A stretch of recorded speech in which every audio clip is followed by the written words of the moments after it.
Pierce Brosnan recently shared something very emotional that surprised everyone. At 71 years old, the actor who once played James Bond is now facing something very serious. Pierce has already gone through a lot of pain in his life.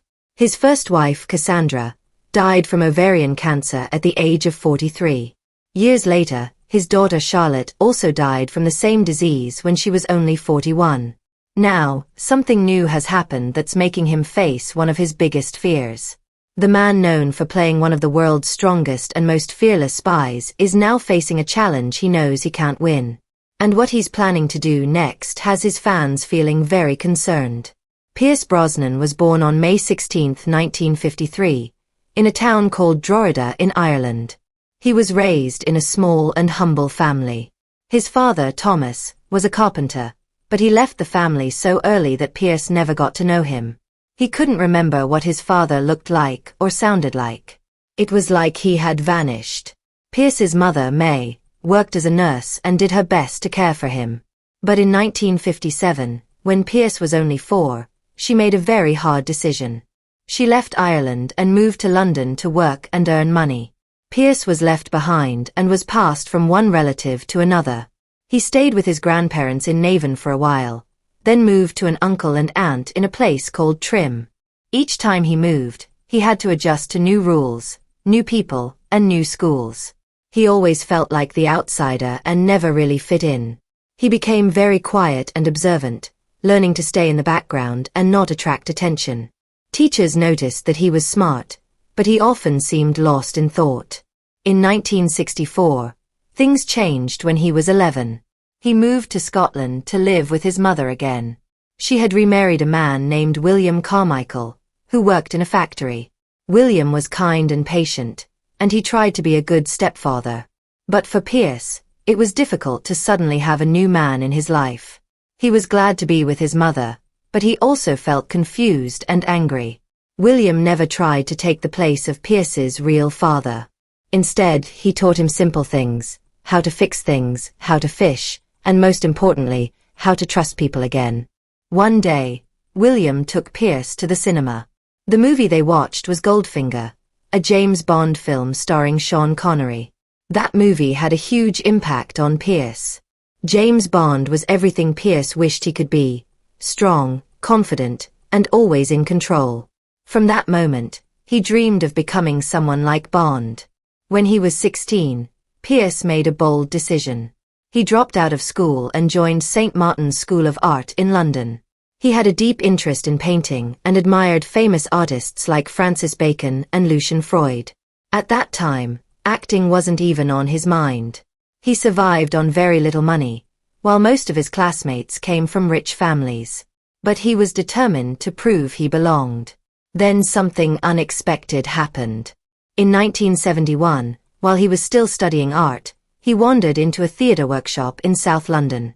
He saw a fire eater practicing and asked if he could give it a try. That one brave moment changed his future. The group noticed his natural presence and confidence. They invited him to join.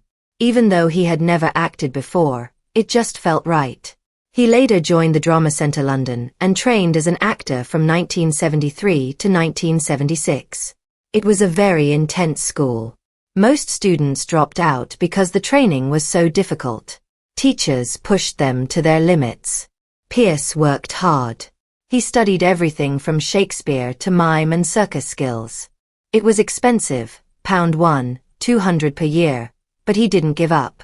In 1976, he got his first acting job in a stage play called Wait Until Dark. The director noticed something special in him, a cold, edgy quality that worked well on stage.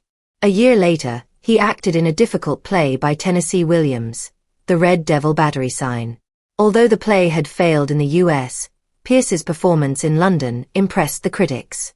He slowly moved into film. In 1980, he had a tiny role in The Mirror Cracked with Elizabeth Taylor.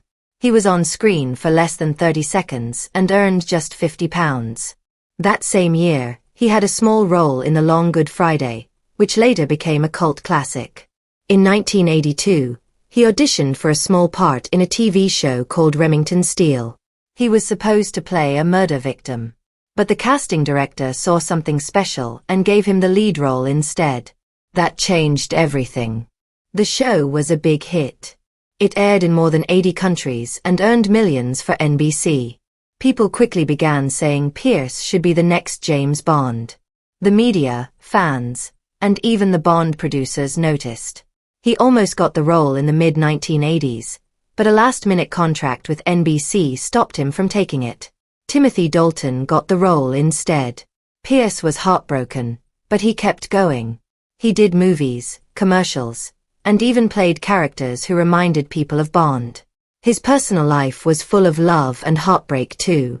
In the late 1970s, he met actress Cassandra Harris. They fell in love quickly and got married in 1980. Cassandra had 2 children from a previous marriage, and Pierce adopted them after their biological father died. Pierce was happy to become a father, especially since he had never really had one growing up. In 1983, he and Cassandra had a son together named Sean. They were a close, loving family. In 1981, Cassandra played a Bond girl in For Your Eyes Only. While she was filming, Pierce met Bond producer Albert Broccoli. Cassandra believed in him and wanted him to be Bond. But when he finally had the chance, his contract with Remington Steele got in the way. Then, in 1987, everything changed. While filming in India, Cassandra became very sick. They returned to London, and doctors gave them devastating news. She had ovarian cancer. Not a small case, but a serious and widespread illness. The news of Cassandra's cancer diagnosis was devastating. From the very beginning, Pierce knew they were in for a difficult fight. Over the next 4 years, Cassandra went through 8 surgeries and endured a 1.5 years of chemotherapy. She lost her hair and her strength, but she never lost her determination. She questioned every treatment, made her own choices, and faced it all with incredible courage. Pierce stayed by her side, always there even if he often felt helpless. Their young son, Sean, would sometimes pretend to be a doctor, not fully understanding but trying to be part of it. It was heartbreaking. Cassandra's mother had died of the same type of cancer. This meant it wasn't just random, it was genetic. That made everything even harder, because now they had to worry about their daughter Charlotte too. After Cassandra's diagnosis, Pierce started speaking out about the importance of early testing and cancer awareness. It was too late for Cassandra, but he hoped to help others. In December 1991, Cassandra's condition worsened. One night, while lying in bed, she gently whispered to Pierce, telling him not to worry, that it was just her life slowly coming to an end. Even then, she stayed strong. She chose to die with dignity, without machines or hospitals. She passed away on December 28, 1991, at the age of 43. Pierce and her son Christopher were with her. Charlotte, who was in London studying acting, was on the phone. It was just after Christmas. While the world celebrated, Pierce was planning a funeral. The hardest part was telling 8-year-old Sean that his mother was gone. Pierce suddenly had to raise 3 children alone. Sean was 8, Christopher was 19, and Charlotte was 20. He said it was the first time he had ever felt true grief, the kind that consumes you. But he kept moving forward, saying that Cassandra had shaped the man he became. "She's a part of every fiber of my being," he later said. In 1994, Pierce Brosnan was finally cast as James Bond. It meant more than just landing a role. Cassandra had been a Bond girl herself in For Your Eyes Only back in 1981. Even as she was battling cancer, she encouraged him to keep going for the role. When he finally got it, it was a mix of heartbreak and victory. His first Bond film, GoldenEye, came at a crucial time. The franchise was struggling. Directors had quit, the budget had gone up to $60 million, and MGM was on the brink of bankruptcy. If the movie failed, James Bond could have ended. But GoldenEye was a huge success, earning $353 million globally. One of the most iconic scenes, a tank chase through St. Petersburg, cost $8 million alone. Pierce did most of his own stunts, including a terrifying 220-meter bungee jump in Switzerland that was so dangerous no insurance would cover it. The movie premiered 30 years after Sean Connery's last Bond film, And it wasn't just another installment, it was a comeback. The success led to a video game, GoldenEye 007, which became a cultural phenomenon and brought Bond to a new generation. His next 3 Bond films made a combined $1.238 billion. But while the films were doing well, Pierce was still grieving. When Tomorrow Never Dies came out in 1997, Cassandra had been gone for 6 years. He poured his sorrow into the role. That film featured a car chase in Saigon that cost $12 million and required an entire Vietnamese street to be built in England. The World Is Not Enough in 1999 had Bond's longest opening sequence, 14 minutes, and introduced the first female main villain. They even created a real oil pipeline explosion using 120 gallons of gasoline. Then came Die Another Day in 2002, which celebrated Bond's 40th anniversary and nearly cost Pierce his life. During a parasurfing stunt, he was pulled underwater by 30-foot waves and ended up in the hospital with hypothermia. That same film featured a $300,000 invisible car and an enormous ice palace set made with 1,000 tons of ice. Pierce wasn't just a hit at the box office. In 1996, he won the Saturn Award for Best Actor, even beating Sean Connery, who was nominated that year for The Rock. It was the first time a current Bond was considered better than a past one. Even Steven Spielberg called to offer him the role of Indiana Jones, but Pierce turned it down out of loyalty to Bond, a decision that may have cost him $50 million. Everything seemed to be going well, until 2004. While filming in the Bahamas, Pierce received a short call.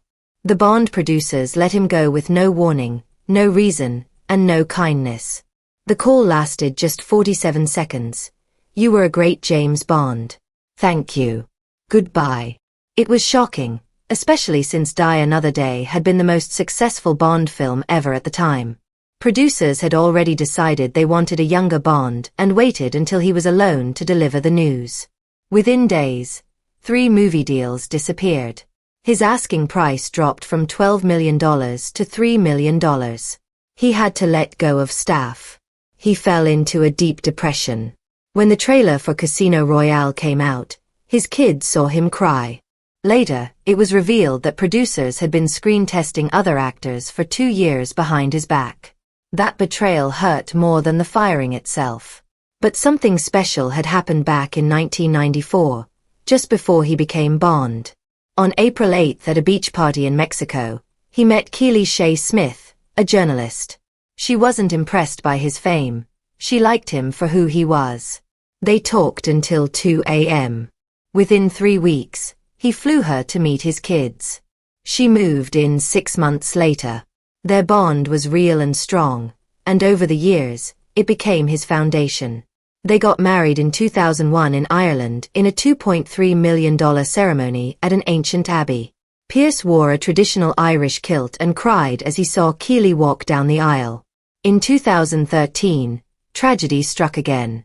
Charlotte, Cassandra's daughter and Pierce's adopted child, died of the same cancer that had killed her mother and grandmother. She was only 41, 2 years younger than Cassandra. She had fought for 3 years but couldn't beat it. Ovarian cancer is called the silent killer because it's often detected too late. Charlotte married her longtime partner Alex Smith just 2 weeks before her death. She died on June 28, surrounded by her loved ones, including her children Isabella and Lucas. Pierce released a statement saying Charlotte had faced cancer with strength and grace, arranging her wedding even as she was dying because she wanted her children to know love still mattered. Her daughter Isabella was 15, the same age Charlotte was when her mother was diagnosed.